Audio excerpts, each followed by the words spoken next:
Hey guys, it's Mark Roberts. Welcome to Let's Get Into Entertainment. Today we are going to get into the business of entertainment. We have Conor Husting on the show.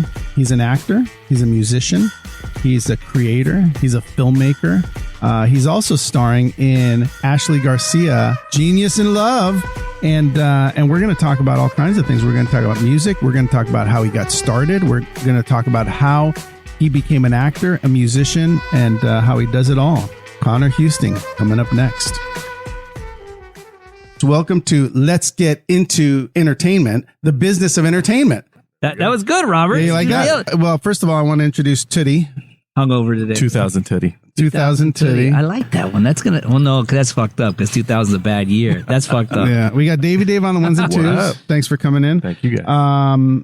We are going to talk about creation. We're going to talk about scripts. We're going to talk about independent film. We're going to talk about the expanding universe of Ashley Garcia, which, by the way, is not called that anymore. Exactly. What's it called? It's called Ashley Garcia. What? When did that happen? I guess what's the difference, right? Genius in Love. Right, Genius. Is that right? Genius in Love? Can you change the name of a show midway through? Apparently they did. They weren't even through a whole season. They changed it. No, I know. That's what's crazy. How do you decide that? I'm just gonna start changing shit. All right. Well, we're going to talk about the business of television. We are with Conor Husting. Dude, I didn't know how that's how you said your name, but welcome to the show. Thank you for having me. Yes, sir. Dude, it's first of all, it's awesome to see you again. Yeah, I love you, man. I love you, man. I love you. We spend a lot of time together because we worked on Ashley Garcia together. You're incredible on the show. You know what? What's really interesting about producing product and working on television shows and stuff is that there's an idea. Then there's someone like Seth Curlin who comes in and expand. Yeah, he's amazing. He expands the idea. Then he brings in David Kendall, and they put their two brains together, and that bemes like a super brain. And they bring in Mark Roberts. Then Then they lose a couple cells. then they use It's like some brain tequila. cells. You're like, what happened? No, but they create like these cool ideas and and they have to think so far ahead. Like, oh, if he does this in this episode, he's going to have to pay that off in the 7th episode. And then when we get to the 8th episode and it's a cliffhanger, that's like, that already made my brain hurt. But before we get into how you figured out your character, which is really unique, how did you get the part? When I first started acting, I was 17, and You're 18 now. I'm 20 now.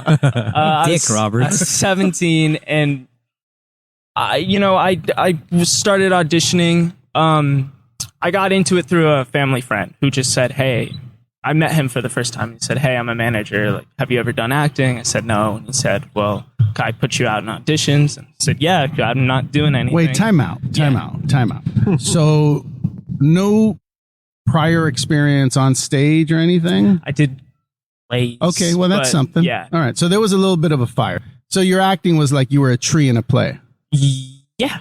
We'll call it that. All right. So go on. Sorry. But So I started going out on auditions, and for a year I was auditioning. I didn't book anything. Did you like the process? I was having fun. So I just didn't know what I wanted to do. So I was going on auditions for a year. I didn't book anything, and then I took classes with a woman named Leslie Kahn, who's great, fantastic. And I did like a multi-cam class. The next 3 auditions were this audition for Prince of Peoria, and I got it. And it was like a reoccurring guest star.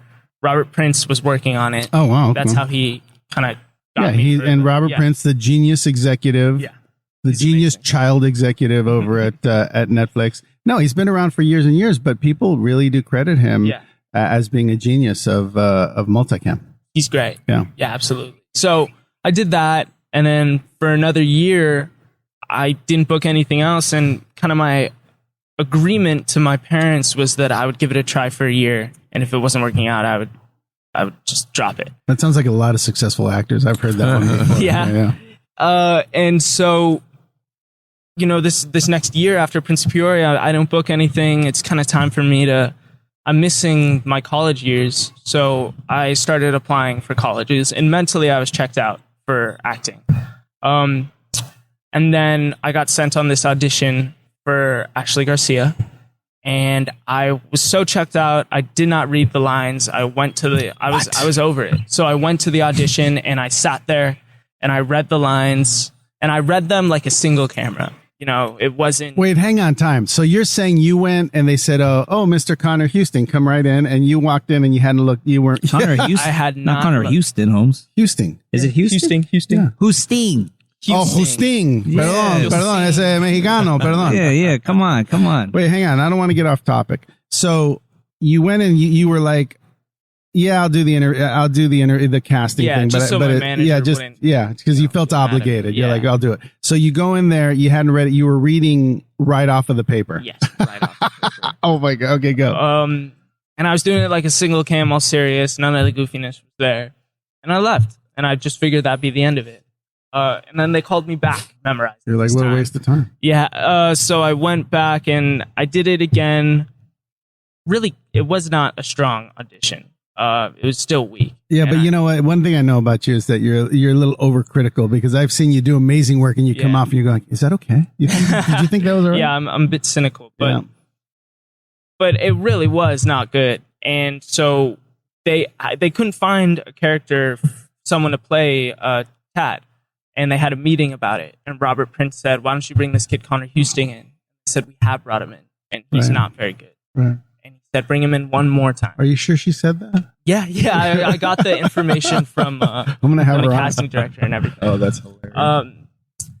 So I went back for the third audition, and someone said something like, "Do it like Tanner," which is the character I played in Prince of Peoria. Oh, okay. It's the same character. I mean, a lot of the work I did for that character, I just brought on for Tad. Wow. Except Tad's a bit more three-dimensional. Right.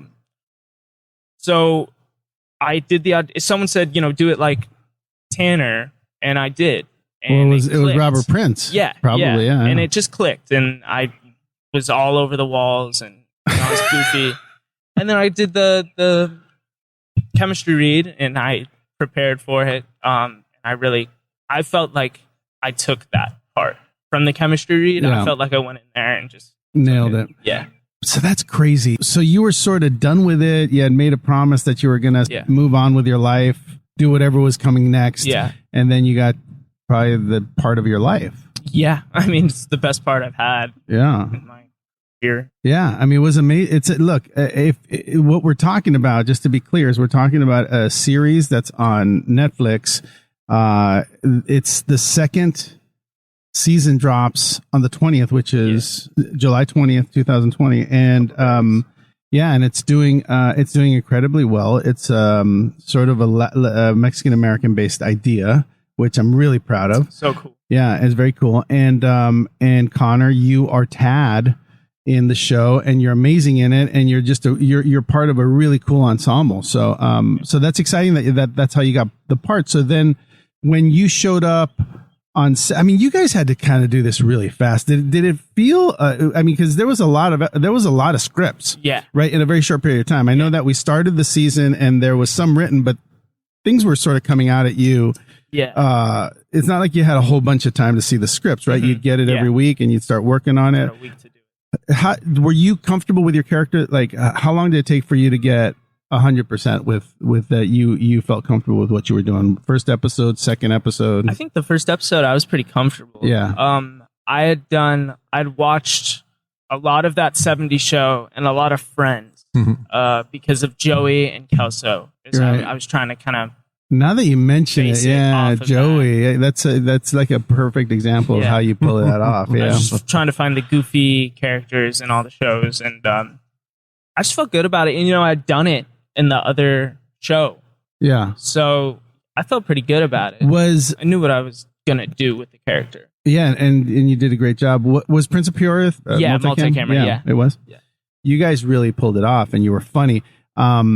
I think I was telling my daughter, who's 16, who loves the show, she was telling me, Dad, it's, she said to me the other day, she was like, I was at my friend's house, and the show is tracking, or no, what is it called when it's, when Trending, yeah. Oh, trending. Yeah, she said it's trending. Yeah, Sorry, Nielsen dude, rating. I'm old. It's Nielsen Oh rating. my god, the Ponderosa. But it was, it was trending. So I know it's doing well. But we were laughing because I said, Connor did this one episode where I forgot what the line was. I know I blew the line, but it was like, you got to try things that you've never done before, and then you did a backflip, Yeah. and then you were like, see, like I've never done that before. Never tried that before. That was actually a funny shot because they used the clip Where you I almost fell. fell. Do you remember? And it works, But do you remember on set they were like, oh yeah, we're not going to use that one. Yeah, no, because and then in hindsight, it's if he's never done a backflip before, it makes sense that he stumbles. Yeah. So they used that one. Yeah. But you delivered your line even though like you were off balance. Yeah. You kind of stopped. You delivered it, and it was brilliant. It was very funny. So where did the backflip come from? Like, how did that come up? They knew I could flip, and they wanted to just write it in. They did write it, and they knew you could do it. Yeah, they threw it in there. Yeah. It was very impromptu. I was like, what in the world? Right? Yeah. Because you just, and then what was also cool is that there was no stunt man, right? It was just you. No, just me. And you had to keep doing it over and over again. And eventually everyone got nervous, and you're like, no, I could do it again. Yeah, no. Everyone, they were trying to put a mat down and Right, do it you're with like- the mat, and like, guys, I could do this. do this. How many could you have done? How many have you done back to back? Like, can you do 10 of them? I think if a director wanted me to do 10 You backflips, could I do would it? bite it. All right. And the other question is, how did you learn how to backflip? I was in 6th grade. Parkour. Yeah. I was watching all these YouTube videos on parkour, and I just wanted do to it. be able to do that. So I ended up going to a place called Tempest Free Running Academy. Yeah, I've been there. Yeah, Yeah, it's been great. there. And so I took like some summer camp classes there, and I learned how to. Isn't that near flips. Tesla? Yeah, it's right in that area, right? Tempest, they have all kinds of areas where you can jump. Anyway, my Yeah. kids had parties there. That's why I Yeah, know. it's the best. I mean, it's for a kid. old. Just So do you find that the talents that you have in your life, like backflipping, or I know that you're a musician. yeah. Do you find that they get used a lot in the characters that you play, or? I think they do. I love incorporating them, so I'll remind people that I can do it. Yeah. The directors and the producers. And, Yeah. But so far, they do get used. That's amazing too. When you think about all the actors that are in Ashley, because it's a big cast. Seth is very musical. Yes. Jen is very musical. You're musical. I think Reed Reed plays the guitar, right? Did you guys start a band? No. No, we didn't. Paulina's. Oh yeah, a great Paulina's singer. very And musical. Unknown to most people, Bella can very much so hold a tune. Really? Yeah. So you guys are all super talented. And I think that the Seth being musical helped sort of move some music into the show. Yeah. I'm sure that if the show goes on, knock on wood, you'll be Tad will be doing some music here, here and there eventually. I think even we had a Zoom meeting the other night. Do you knew about it? No. Okay. Well, They don't tell. I'm on a need to know basis. Yeah, that's how it and I feels didn't need to me. know. It was just how can we something musical, like all of us together. Yeah. Are you going to do it? I think so. Yeah. As soon as COVID's over. Yeah. Or like a Zoom, like one person will record the drums, one person will record the guitar. Oh, that'd be fun. Put it all together. But I heard that. Oh, I'm sorry, dude. Brand new shoes. I heard that there is that's not easy to do. Do you know anything about that? Like, I heard that you can't just because you can't even Zoom interview somebody without it being cut off. Glitchy. You just have to film it separately. Yeah. And put it all together. I had a guest on. I'm sorry, we had a guest You on. had a guest on. Not a we. But we had a guest on with Caroline Gropa, remember? Yeah. She recorded her own. We got to have her back on. This, though. She recorded her own recording and sent it to me later, and that's the best Zoom interview we had. Well, she has a podcast too, so she knew. She knew what she was doing. Yeah. Before we knew what we were doing, we didn't know what the hell. Yeah, she told us. She's like, "I'm going to record my stuff. I'm going to send it to you. It's going to be cleaner than yours," and that's that. You're amazing in Ashley Garcia. The cast is amazing. I just worked, Mario and I just worked with, and Tuddy, just worked with Paulina on Feliz Navidad, which she's also very musical in, and she's great in. But I'm really hoping that we get the opportunity to do more Ashley. Yeah, I would. I mean, it just left on. The second part isn't out yet, but at the end of that, I think everyone's going to really want more episodes. Dude. It leaves off on such a cliffhanger. This next 8 is amazing, and it would be hard not to come back after that 8th episode. I agree with you. Plus, there's a Burrito King in there. I heard he's pretty good. Yeah, He also appears in Feliz Navidad as a mariachi. That's player. right. I'm just curious why I'm always playing ethnic. I wonder. Do you have mirrors at your house? But I don't know if you've experienced this because I met your parents. Yeah. Your mom and your dad are amazing. They're great people. I had lunch with your mom a few times while she was hanging out, visiting. Whoa. Take it easy, Burrito King. Well, it was a communal lunch. We were all eating together. Yes. But it was so fun. It was so fun. It always starts as a communal lunch. It was so fun to sit with your mom, with Paulina's mom. Yeah. I can't remember. I think it was Paulina's dad too. But we were all sitting there, and there came a point where we were all speaking Spanish, and sort of discussing just normal life.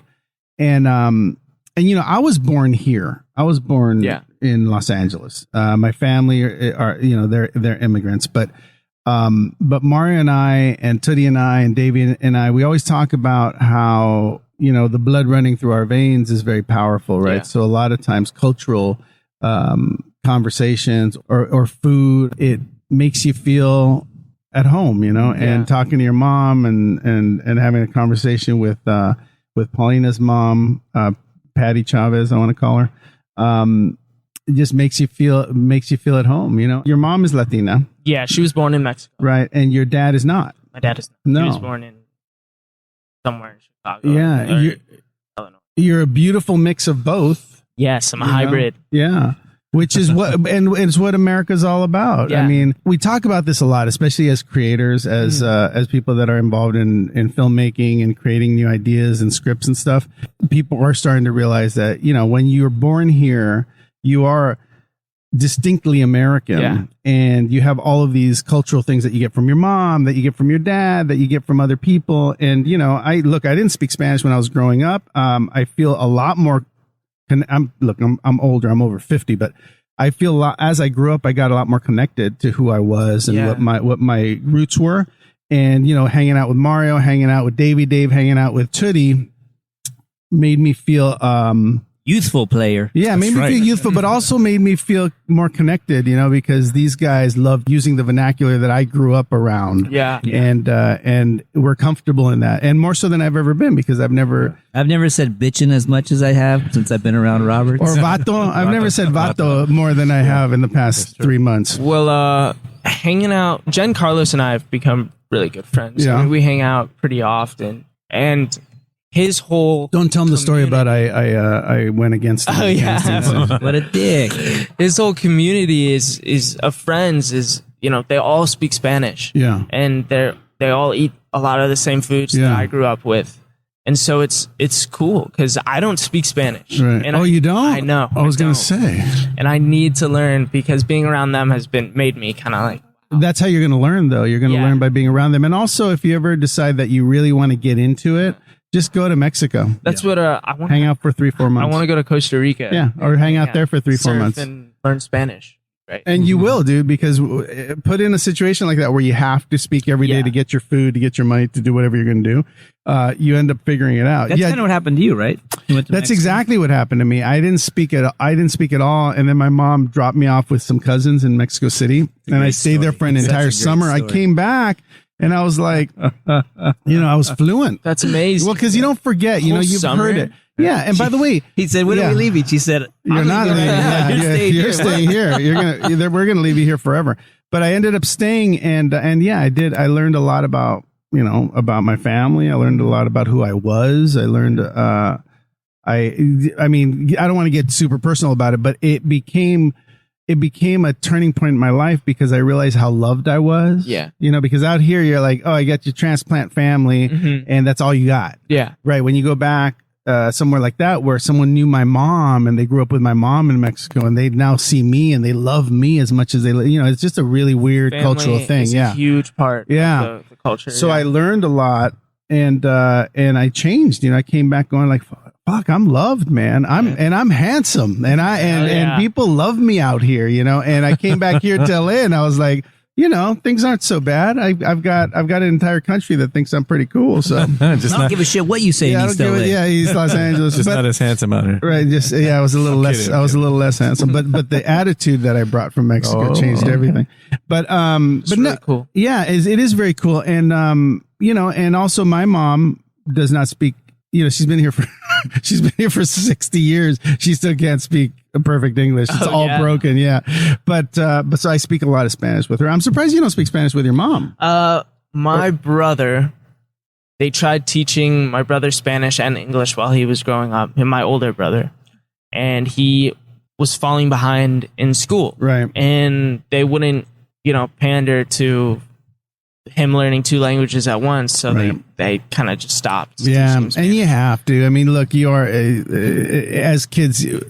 We also say like, "Hey, we're in America, Mom. Come on, knock it off." Like, But it's important to know two languages. And if you ever do get the chance, you're still young, so if you ever do get the chance to just go hang out in Costa Rica and surf and just speak with the locals, it's amazing. I mean, we're never going to speak like Giancarlos, where Giancarlos is like, tú sabes, quiero mucho y quiero hablar con mi gente, y that whole thing. Like, dude, he's like, it's romancing me. I don't even know what he's talking about, but it's all political and awesome, and you're throwing your panties at him. It's he's with his blue eyes and his perfect. Yeah. I thought he was wearing contacts the first time I met really? him.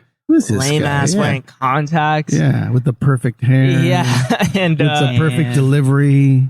Yeah, so it's funny. Yeah, but he's got beautiful eyes. He's a beautiful guy. I sit there in front of him and I have a very difficult time looking straight in his face because I'm like, hang on a sec, hey. Don't come clean right now, bro. I'm married. I'm not coming out on the show.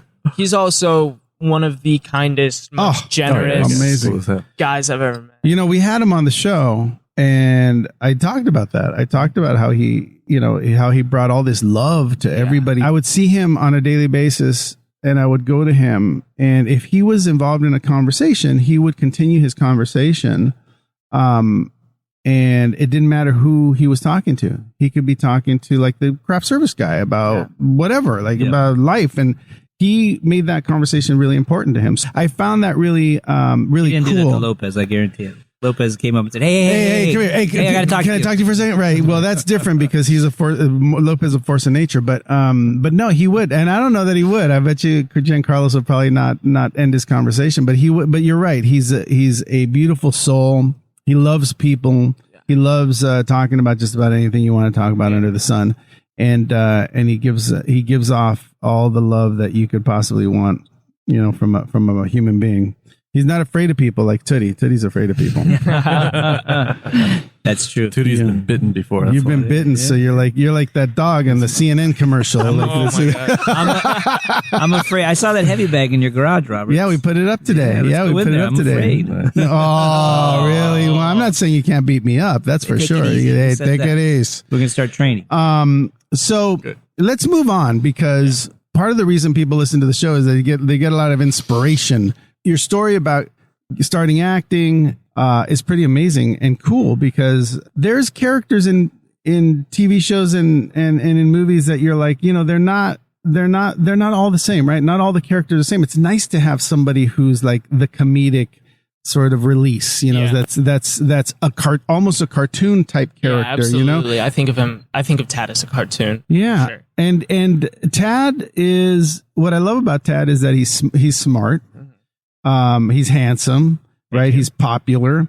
And at the same time, he has all of these elements like, one of my favorite things that you did on the show was when you're eating the spaghetti in the kitchen. Yeah. And the line is no meatballs. Your line is no meatballs, but the line that leads you into that is like, do you have any questions? Or right? Yeah. I'm glad you mentioned Joey from Friends because he does that too, right? That character, you appreciate him. You're like, oh, he's funny and he's handsome and he's sort of, and he gets away with a lot of stuff and Tad does too. Yeah.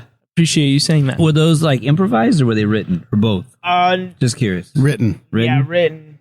Did they let you improvise a lot there or not really? No, not really. There were a couple moments, but yeah, overall it was very scripted. Yeah. So tell me about your music, dude. So where did music come from in your life? Well, growing up in the 2000s. Damn, growing up in the 2000s. What is that? Like, I was born in 2000. Yeah. So it's crazy. That's crazy. I don't even know what that means. And I'm not saying that, that music that was going on then is bad, because I think everyone has their preference, and to put down a music genre is really lame, because, everyone has their tastes and that's how it is. Mm-hmm. But I really did not like the music that was happening, the music that I was hearing on the radio. What was popular? What was sort of popular? Like Perry and Katy like Britney Perry, Spears and that stuff was like recent. That feels recent. Yeah. So it was very pop. So I didn't really like music growing up. I just hadn't been exposed to music that I liked. And then in like 8th grade, I heard that song, "Are You Gonna Be My Girl" by Jet. Uh-huh.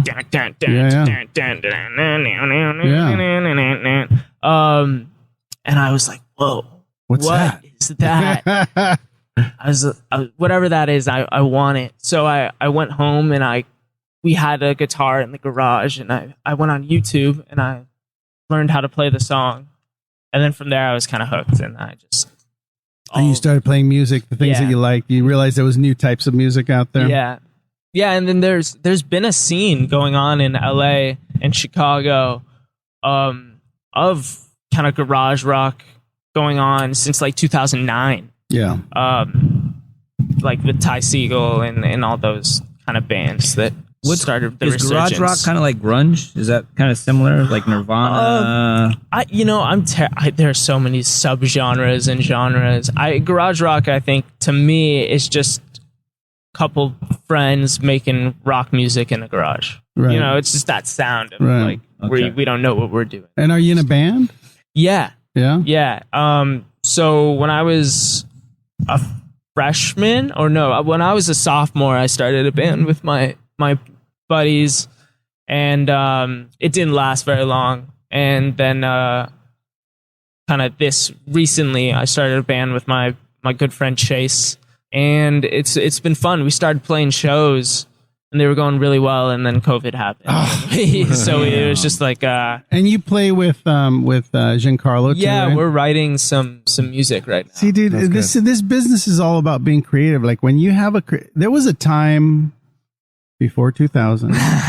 There was a time back in the day where you were one thing or another. You were a producer, you were a musician. I mean, there were people that were doing everything, but it was rare. Yeah. Now, it's almost like if you're a creative soul, if you're an actor, if you're a singer, if you're a musician, you could write, you can create stories, you can create movies, like whatever, you can do it all. You know And what, that's though, kinda Robert? neat. I just listened to this podcast about this William Desmond Taylor. He was a director who got killed here in LA in 1922. Yeah. 1922. And they're talking about the silent film era, and it's all about Hollywood. It's a true story. And there was a triple threat. This woman, she wrote, she directed, and she edited, which was pretty unique for 1922, and being a woman. And a woman, yeah. Yeah. Yeah, don't give me the wow. No, I'm very impressed. That's pretty crazy for back then, because you're right. Absolutely. It's normally like silver screen, you did TV, you didn't do film. Well, vice you versa. can go way back. You could think about Charlie Chaplin was huge. He did all kinds of stuff. Well, ironically, they talk about him because one of the main characters in this introduced Chaplin to Hollywood. Her name was Mabel Normand. She was a comedic actress.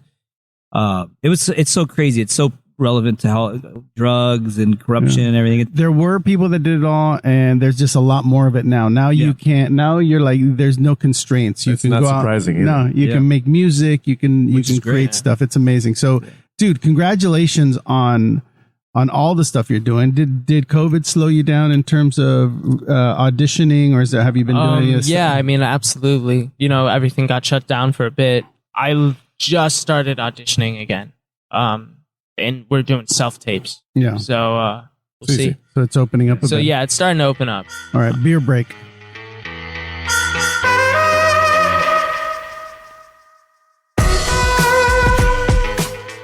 All right, we're back from our beer break. We're here with Conor Husting, actor, musician, star, along with many other stars, star of Ashley Garcia. Wait, that's not what it's called. What's it called, Connor? Isn't it now called Ashley Garcia, Genius in Love? Oh, my goodness. Damn. Instead Ashley of the expanded Garcia, universe of Ashley Garcia? Genius in Love. Wait, so did they change the second season? Like second season gets a new title? Well, Yeah, part 2, I guess, gets a new title. yeah, part 2 gets a new title. I don't know why, except for I guess it was tracking. It was complicated to track. You know where you guys are most popular at? in India? No. Seriously. Africa. Do you actually know that Africa. stuff? That's right. Where's Africa? Yeah. We're most popular in Africa? Yeah. That's so cool. Isn't that cool? Have you gotten any emails? Have you gotten any fan mail? Yeah, I get calls. I don't know how people get my number, but sometimes I get calls. I get emails for sure. What do they say? Mostly DMs though. Yeah. They slide into the DM? They just say, "Is this Connor?" I'm like, who is this? And then they hang up? It's a little creepy, yeah. Or like in email, could be my daughter. In emails and DMs, it's more like, "I love you so much," and blah blah blah, which is nice. I to my DMs, I respond to a lot of them. Let me ask you. That's really nice of you. Let me ask you something. Did you ever have a crush when you were a kid on an actress? Sure, of course. I mean, Angelina Jolie, and all the obvious ones, but I never. You never sent them I'm very untech savvy. Yeah. It's not good. I mean, yeah, social media and everything. I'm bad at it, but I'm getting better. I'm trying to get better at it. I'm gonna make a confession. When I was little, I was in love, like full on in love. Like I was certain I was in love with Phoebe Cates. You know who Fast Phoebe Times? Cates Yeah, is? of Fast Times at Ridgemont High. That's- And I still have to this day, I'm 54, okay? I still have to this day a folder with like every magazine. Like anytime I saw her in a magazine, I would tear out the page and I wrote like her name and I colored it on paper. I mean, dude, I was a little kid, but it was definitely a crush. Could have of been mine. that little, dude. That movie came out. I in, what, was at least 70s? 27 or 26. Oh, yeah, I was exactly. just You were like kidding. a little kid. No, I was a little kid. I Like, thought you were going to say your video cassette was all, or your tape was all worn out. Right yeah, there in and that it scene. broke. No, but I did. I still have that folder of all her pictures and all the things that I kept of hers. Anyway, well, that's cool that you respond to your fans. That's nice. Oh, yeah, all the time. I think it would be. I think it's uncool to call somebody unless you're super cute. I'm just kidding. Or I don't think I can say that. Or you're Phoebe Cates. Do it in a No, but movie. it's very cool that you do that, because I think we're in a different time now. I mean, people can follow you all over the world. You've got fans all over the world that can reach you and say hello to you. And I'm curious, why don't you post more on your Instagram? Well, this has kind of been an issue with my team. Lately, I've been posting more. Okay. It's It's just not of interest. it's not really of interest. I'm very cynical. I can be very self-conscious. I don't like a lot of pictures of me. Yeah. So it's hard for me to like see a picture and be like, I want to share that with everyone. Got him. But I'm getting better at it, and Yeah. we're doing it. I'm horrible Sydney at is it. helping me. She's taking more pictures of me. Who's and stuff. Sydney? Sydney is my girlfriend. Wow. Is it okay if we mention your name on here? Okay, cool. Well, she's very lovely. Thank you She's for lovely. bringing her. Yeah. Give her the mic for a second. What's your name? Sydney Hudson. Sydney Hudson. It's so nice to meet you. Thanks for coming with thank you Connor. for having me. Yeah. You guys, Pleasure. by the way, you guys are a beautiful couple. Thank you. So you're not an actress, which is, by the way, super refreshing. I'm just like going to school for sustainability and environmental science. That's beautiful. You know what? We need more of that. Yes. The world needs a lot of Yes. that. I Yeah. feel like I needed to do something like that Yeah. with my education. Yeah. And in 40 years, where do you see yourself? Possibly with Connor. Oh, that's beautiful. answer. Somewhere though with a big house. Yeah. Yes. Helping the world. Helping the world. Do you sure. think? Are you from Los Angeles? No, I'm from Eugene, Oregon. Okay, so you're from Oregon. Do you see yourself living anywhere other than the United States? I'm pretty in love with the Northwest. Yeah? We just have it all. Yeah, you Like do. mountains and Yeah, you oceans do. It's and, yeah. gorgeous there. It's gorgeous. Well, look, we wish you luck. Yes. And Thank you. in your relationship as well. Yes. Absolutely. And thanks for chatting. Thank you. She's actually, she kind of gets on me a lot. She taught me like all the proper ways to recycle and, whatnot. Oh, I thought you just threw it all in one thing and then it recycle. No, they fool. recycle it later. No, I guess not. Is that not how it works? No, That's how I thought it worked. I How thought they do it in Beverly they Hills. figured it out eventually, don't they? no, Roberts. Roberts, we were driving down the street in Carson. You took your straw, the thing out. You That's threw out not the window. true. I That's was like, hey, not Holmes. true. You're like, what? It's paper. It's paper straw. It's biodegradable. not I said, true. don't work like that. He did it. I'm just kidding. I do post a lot though. Like going back to Instagram, I post a lot. It drives my kids crazy. I love posting about anything and everything. And when I'm you don't out, post a lot, do you? I do. I don't know. I just love taking pictures of wherever I'm at, whatever I'm Is he doing. consistent? Yeah. Consistent. It might not be every day, but it's definitely once a week. Yeah. Well, you get artistic too with some of your shots. sometimes. Sometimes. Look, I like beautiful shots. I like taking pictures of my family, my wife, and I take a picture with you on set, and I like to post stuff about where I'm working. It's important to me. Oh yeah, you it's do. like I like that. a journal Yeah. of your. Yeah, I mean, people are memories. going to be looking at my life and be going like, "Hey, this guy seemed to have a pretty good time." I try to stay positive, but what I do want to say before we get down too much of a K-hole here is you're an inspiring young man. Thank you. You're a great actor. You're a great technician at your character. I know that you're critical of your performance because I don't think there was ever a time that you walked off and said like, "I nailed that." Yeah. You always walked off going like, "Are you sure that was okay? That wasn't right." Yeah. So that's admirable because I think people like yourself always want to do a better. You want to do the character and you want to make sure that people are satisfied and that you entertain. So Absolutely. I really find that beautiful about you. And I connect with you on a completely different level. Like culturally, I think it's really neat that we both have like the Mexican blood running through our veins. We're buddies for sure. Yeah, it's a beautiful thing. But I do want to say, look, I wish you a lot of luck. I feel like I want to say this now before you become Johnny Depp.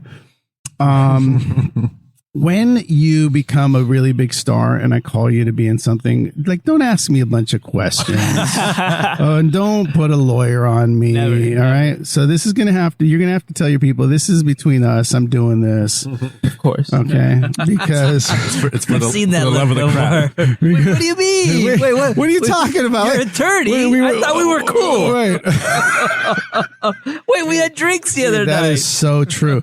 No, but look, I want to work with you more. I want us to do more things. I hope and I know that the show Ashley Garcia Genius in Love is going to do really well. You guys did an incredible second half, and I can't wait for people to see it. Tell us where people can see it. Netflix. And Stream it on Netflix July 20th. right. Yep. Yes. I think you guys will be pleasantly surprised at It's how definitely great it better is. than the first part, in my opinion. It is, right? And it has a lot of heart in the second part, and there's a lot of music and there's a lot of romance. Yeah. How was the music? Good. I thought the music was beautiful. I think Extreme music in there or no? Huh? Is there any extreme music on the show?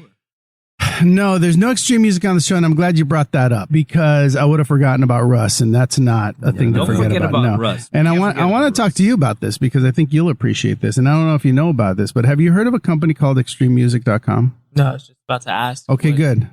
Extreme music. So extrememusic.com is Extreme. a company that it's a library, right? Uh-huh. So as producers, we go there and you pick tracks for your movie, for your commercial, for your series, whatever. The thing that's really cool about this is that it used to be that these libraries only made music for, industrials and stuff like that. Now it's become a big thing. Like now the theme song or one of the key songs to Sons of Anarchy is on extrememusic.com. That's where that's where they got it from. And as a result, that composer's made millions and millions of dollars on his tracks that he's put on Extreme Music. So extrememusic.com is a place where you can go pick music. Sell your songs. Not only can you be a composer on Extreme Music, but it's where we go as producers to find tracks for, like right now. Right now I'm working on a movie, and I went there and I'm picking comedy beats. Mario meets the girl for the first time, and they're kind of having a banter, and it's sort of a romantic comedy. So what did I put in? I pushed in romantic comedy. I typed it in, and a bunch of comedy romantic tracks came on. That's awesome. Just goofy stuff. So I take all those tracks, I put them into the movie. We watch them. If Annie likes them, then we end up using them. If they don't, then we end up finding the composer does something like it, maybe, or gets inspiration from it. But the point is that you can go there, find just about anything: Christmas songs, Western, dramatic, everything. Yeah. And it's an amazing place, whether you're a composer or you're someone, if you're someone who creates a lot of music, you can put it up there, and all over the world, they'll be able to download your stuff. So extrememusic.com for all your music needs. Does Joel like that you're involved in that? Does he like, what is he, my girlfriend? Well, no, he's the music super. Is he? Yeah, I don't know.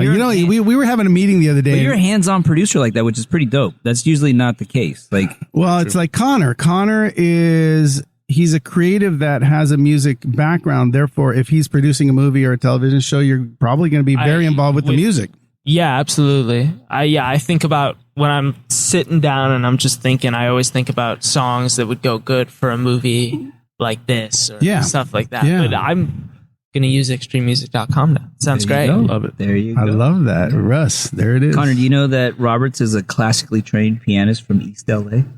I want to classically trained. I'll play. I was classically trained for a lot of years, mainly because I grew up in East Los Angeles. So to stay off the streets, I would tell people that I have to practice. That's awesome. Right. So as people came to my door and go like, "Hey, let's go be a hoodlum," I'd be like, I gotta. Is that a word? Is that hoodlum, a word? Yeah. See, I'm a hoodlum. Check them up. See, the hoodlums. The coppers are gonna get us. That's hilarious. Exactly. Hey, but no, I did. I was trained. I did play many years as a kid, and I did stay out of trouble by doing that. So every once in a while, I'll tickle the ivories, and people will be like, "What? No, that's amazing! I can't wait to hear you play." No, I know. Well, we'll do it soon. But dude, I do want to say this. I want to say what I was saying before, that you're amazing. I'm really glad I met you. Please, people, go check out Ashley Garcia, Genius in Love on Netflix. And check out Conor Husting, because he's amazing, and he's going places, and we're going to do a movie together. Hell yeah. And it's going to be, I think we should do something like the Johnny Depp thing. I think we should do something like, what was that movie called with the pirates? Pirates of the Caribbean. Pirates of the Caribbean. What was that? Like small independent movie? Let's do that. Let's do a Pirates of the Caribbean. Pirates, and we'll do like seven movies, like where the budgets keep going to like 300 million, 400 million, 500 million. And then I'll still be going like, what, your lawyer? Why is your lawyer calling me? That'd be great. I thought we were cool. We had tequila. I thought we were good. We had tequila. Remember? What happened? But thank you for being here. Thank you for having me, man. Love you. Love you too. Sydney, thank you for being here. Thank you for joining us and telling us about your life, because sometimes entertainment gets super boring. Yes. Let's get together again soon. Thanks for being on Let's Get Into Entertainment.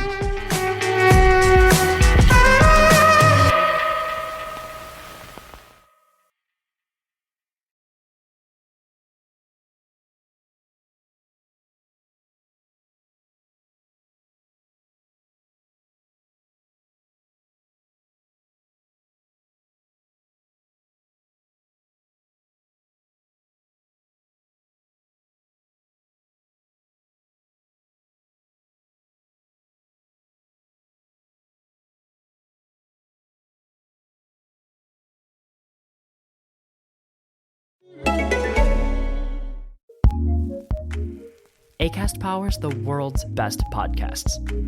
Here's a show that we recommend. Greetings from Ireland. This is a quick taste of what to expect from the Tommy and Hector with Larita Blewett podcast. There's rubbish and old hurleys and everything in the utility toilet, and I'd be sandwiched in there, and I just go, and I can hear someone in the kitchen going, "I'm in here, by the way." But I remember visiting your house as a teenager, and none of your toilets had locks on the door, and I'd often be wandering out from the kitchen and hear your mother shouting out, "I'm in here, by the way." Just let anybody who's passing know that I've been here, by the way. Listen to this show on the Acast app or wherever you get your podcasts. Acast recommends.